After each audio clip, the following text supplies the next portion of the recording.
En una feria anterior, Camilo, presentamos un libro que para mí era muy extraño. Dos hermanos escribían un libro de cuentos, pero ninguno lo firmaba, lo escribieron entre los dos. Y ahora Camilo nos entrega un libro apasionante, Adoradores de Huitaca.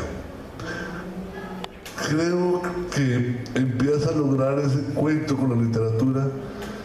Camilo aún está muy joven, docente, y nos entrega Adoradores de Huitaca, este bello libro que él nos presentará. Muchas gracias, Pablo. Buenas tardes a todos. Y pues muchas gracias por su presencia. Es para nosotros, pues, como escritores, muy importante tener también un auditorio y unas personas que se enteren de que la obra existe, ¿no? Que de pronto a través de la presentación se puedan interesar en conocerla mejor. Bueno, este libro realmente se llama Memoria Escarlata, es una novela, y Adoradores de Huitaca es una saga que quisiera poder completar más adelante. Este sería apenas el primer libro. Esta saga se trata de una historia familiar, que es como la cultura muisca que vivió en este territorio hace 500 años no ha desaparecido, sino que todavía ha dejado un legado en nosotros que es muy importante, una herencia. Utilizamos algunas de sus palabras, todavía sus usos y costumbres están vivos en algunos de los usos y costumbres que nosotros tenemos, pero muchas veces no reconocemos cuáles de esas partes de la cultura y de la sociedad, de lo que vivimos y utilizamos viene de esta cultura muisca. Especialmente en la zona de Cundinamarca y Boyacá hay muchos topónimos, hay muchas palabras, nombres de animales, de plantas que vienen de esa cultura. Entonces para mí era muy importante investigar y rescatar elementos de esa cultura y ponerlos al servicio de la literatura en una novela.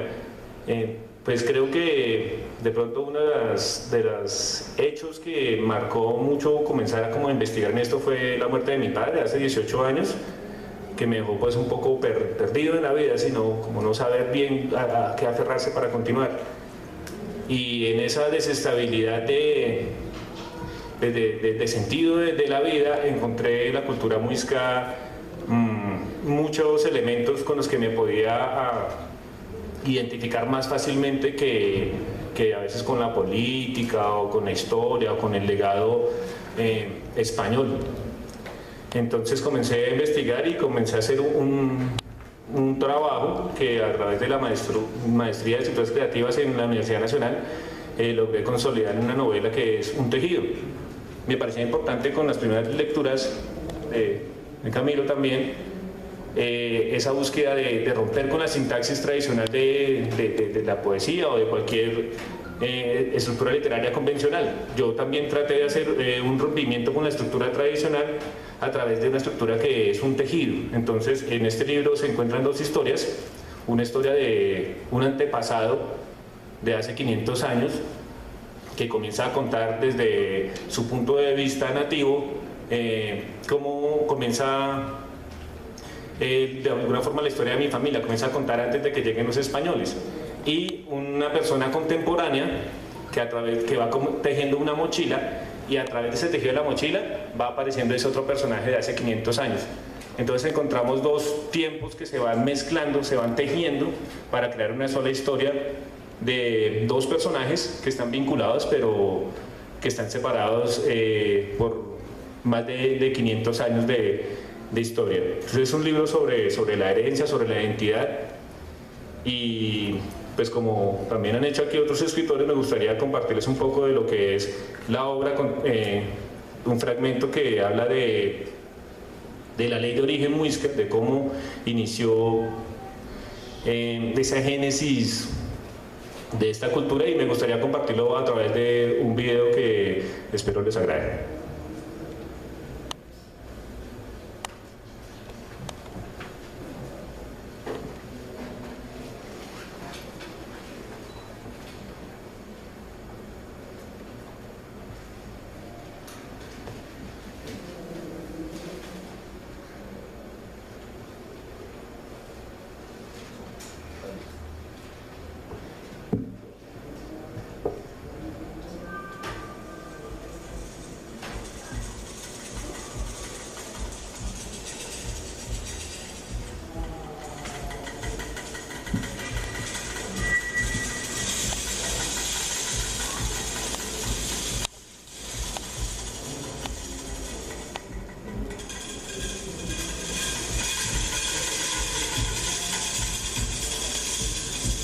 caos incipiente, los cuatro esenciales.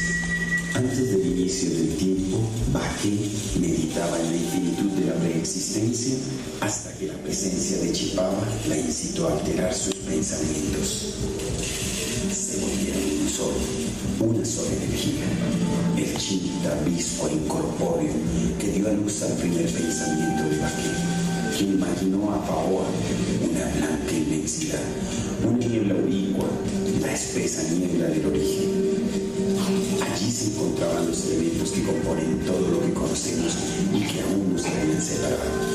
Faoa encerraba todo en su regazo. Densos algodones de humo blanco fluían en diferentes direcciones sin propósito, hasta que en un momento comenzaron a convergir en un solo lugar.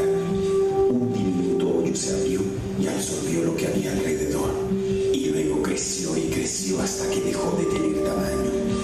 La niebla Faoa estaba preñada, y su vientre pletórico de energía no soportó más. Múltiples agujeros brillantes dejaron escapar a las primeras estrellas del universo, y pronto se abrieron grietas enormes en su superficie. 4 picos grandes asomaron, aves enormes rasgaron la oscuridad y extendieron las alas para celebrar su nacimiento. Luego se separaron en vuelo hacia lugares diferentes, hacia el amanecer, hacia el atardecer y en otras direcciones, mientras iluminaban el espacio con el refulgente aliento que brotaba de sus picos. Cada una tenía un cuerpo diferente, cada plumaje estaba hecho de distintos elementos. Guasué, el ave sólida, se dirigió al oriente y lanzó tierras y roca que se agruparon y se convirtieron luego en planetas, lunas y cometas. El ave del agua, Siesue, voló hacia el occidente y dejó gotas de vida en diferentes mundos. Y una de ellas cayó en Guaya, la madre que tenemos bajo los pies, en la que caminamos, sembramos y descansamos al final de todas las jornadas. Fitsue aleteó al norte y dejó corrientes por todo el cosmos. El viento hizo mover nubes, planetas, agua y organizó los anteriores elementos.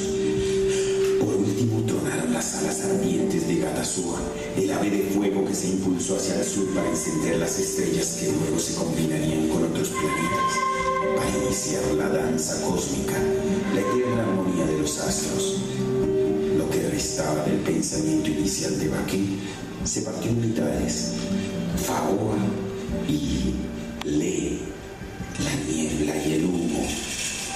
Volaron uno hacia arriba y el otro hacia abajo, y así le dieron volumen al universo.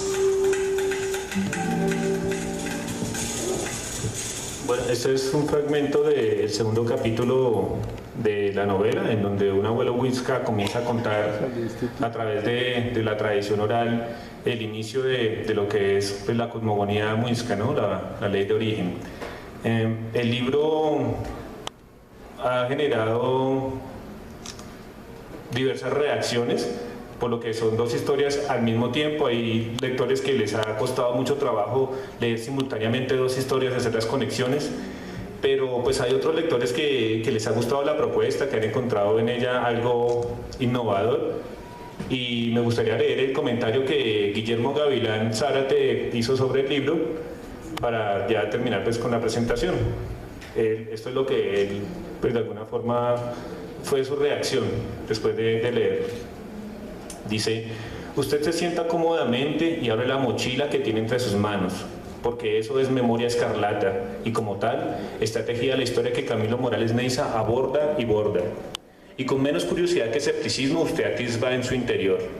Pero antes de que pueda terminar la primera ojeada por sus contornos, una mano poderosa o una garra salvaje lo arranca de su poltrona y lo arroja al centro de un vórtice del que ya no podrá salir hasta el nudo final. La mano que lo atrapa es la de un guerrero o un alfarero, la guerra de un felino o de un ave rapaz, nocturnos, porque esta novela lo es, está hecha de noches, que es cuando las cosas, visibles o invisibles, reales o imaginarias, pero siempre ciertas, brillan más. Y el vórtice que lo envuelve está formado de niebla y de fuego, de agua y de viento, de música y de silencio, de rabia y de amor, de terror y de ternura, de ríos de cemento, de pasado y de presente, de guitarras eléctricas salvajes y de flautas y ocarinas citadinas. Son dos historias entrelazadas, pero una misma historia. Dos protagonistas, uno ancestral y otro actual, pero ambos un mismo protagonista escindido y separado de su doble por más de 500 años y unidos en un mismo fin: la resistencia a la aniquilación de una cultura, de un pensamiento, de una cosmogonía. Desde la noche de los tiempos, Nemsa crea a Carlos, su doble, para dictarle la historia que éste urdirá, aguja e hilo en mano, y a la vez Carlos crea a Nemsa, su antepasado, a través de los vasos comunicantes de la sangre común. Una historia que lo lleva en bicicleta a los días de la invasión colonialista y lo trae en canoa por el río de autos de las avenidas bogotanas de hoy. Todo eso y más encuentra usted en la mochila que Morales Neiza construye con el preciosismo del verdadero protagonista, el lenguaje. Pero más que un lenguaje, la diversidad de lenguajes, el de la tribu primigenia y el de la tribu urbana, la riqueza expresiva, culta o coloquial, la palabra sabia y exacta que parece crear entre nuestros ojos lo que va nombrando, lo que se niega a ser borrado para siempre. Muchas gracias a todos.